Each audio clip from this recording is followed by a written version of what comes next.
Can I tell you something honest today? These verses we're about to look at have the power to change the way you see people forever.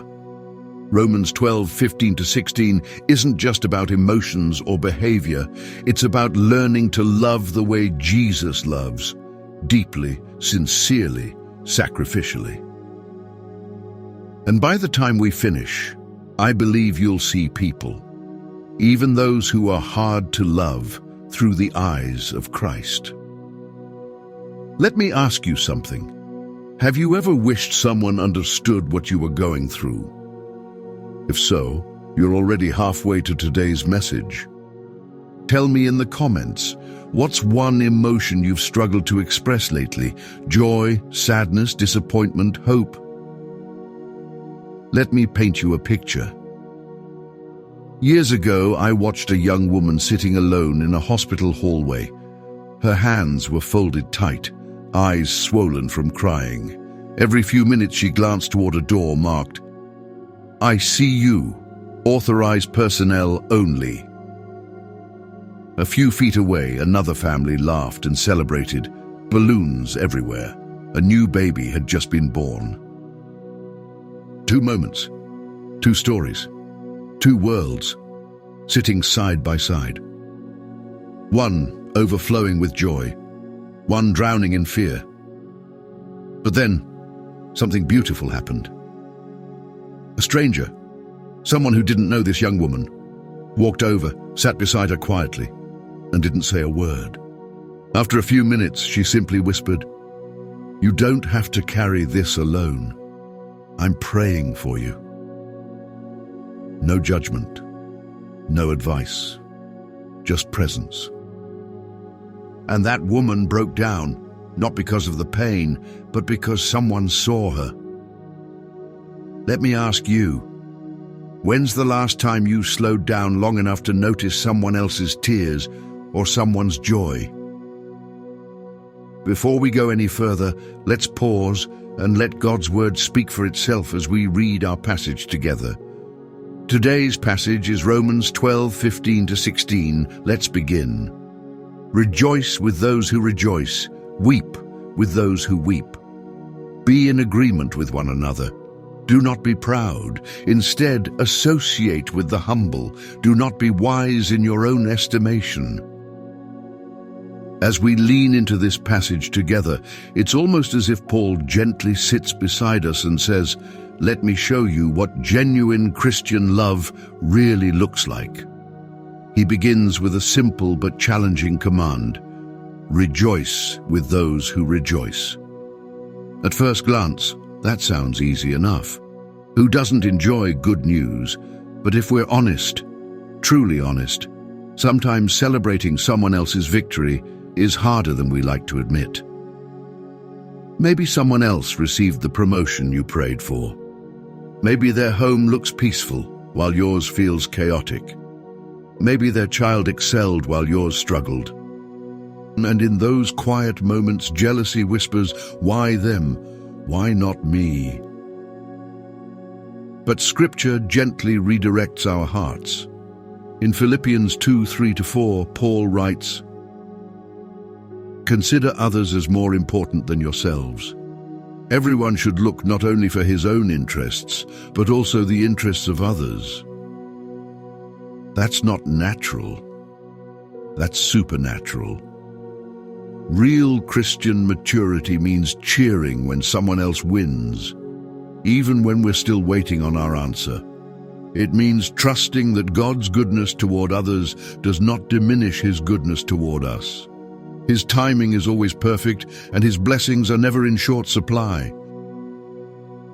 Then Paul moves deeper. Weep with those who weep.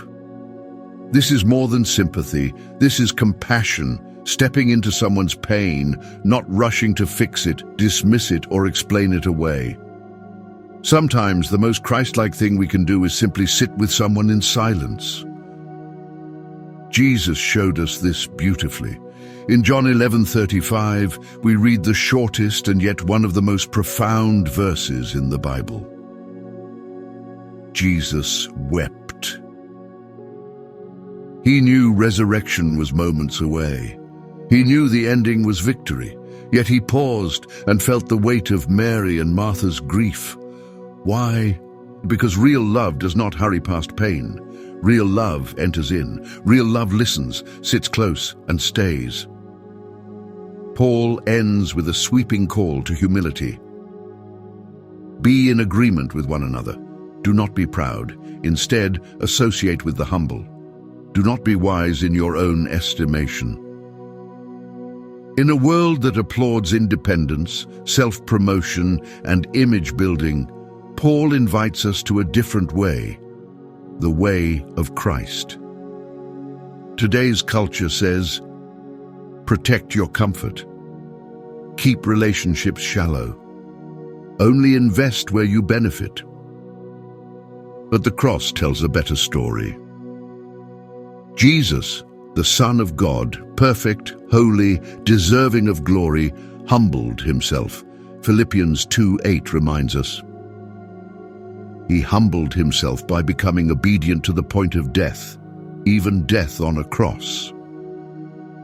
The cross is the ultimate expression of humility, compassion, and sacrificial love. That love didn't avoid suffering, it stepped into it. That love didn't observe from a distance, it drew near. That love didn't prioritize self, it poured itself out. So let me gently ask you, how not to condemn you, but to invite you to growth. Are you approachable? Are you willing to pause, listen, and care deeply? Are you interruptible, willing to step into someone else's joy or someone else's sorrow? Because this, right here, is Christ-like love. Not just love spoken, but love lived. And when we live this way, the world will see not just religion, but the heart of Jesus. Let me be vulnerable for a moment. There was a season when I was struggling deeply. I felt unseen and misunderstood. Someone close to me sat across a table, and I'll never forget what they said. They didn't offer solutions. They didn't quote scripture at me like medicine. They simply said, "I'm not going anywhere, and neither is Jesus." That moment changed me. Because sometimes the greatest ministry isn't preaching or teaching, it's humility, presence, compassion, and listening. And friend, you can be that kind of servant. Before we close, let's take a quiet moment and talk to the Lord together, letting His word settle into our hearts and shape how we live. Father, we come before you with grateful hearts, thanking you for the privilege of belonging to you and learning from your word. You are compassionate, patient, and full of mercy. You are the God who sees us when we rejoice and when we weep, and nothing in our life is hidden from your loving eyes. Lord, we confess that sometimes it's easier to focus on ourselves than on the needs of others. We confess the moments when jealousy crept in instead of joy, when indifference replaced compassion, or when pride made us distant or difficult to reach. Forgive us for the times we were too busy, too guarded, or too self-focused to truly love others as you've called us to. Thank you, Father, for Jesus, the one who rejoices over us with singing and weeps with us in our sorrow. Thank you that he stepped into our broken world, carried our burdens, and proved his love not with words alone, but through the cross. Thank you for the Holy Spirit, who comforts, guides, convicts, and strengthens us to love in ways we cannot love on our own. Now, Lord, we ask for your help. Teach us to rejoice sincerely with others when they are blessed. Teach us to be tender, present, and gentle with those who are hurting. Make us more approachable, more compassionate, more willing to listen, and less eager to speak. Shape our hearts to look like yours, humble, compassionate, and willing to serve. And Father, for the person listening right now who feels alone, remind them that they are seen and loved. And if someone listening has never surrendered their life to Jesus, if they've never invited him into their heart. I pray they would do that now. Friend, if that's you, just whisper this to him.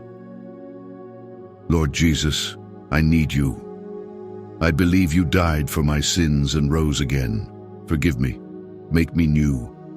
Come into my heart and lead my life. Lord, thank you for hearing us. Every word spoken and every silent ache we didn't know how to express.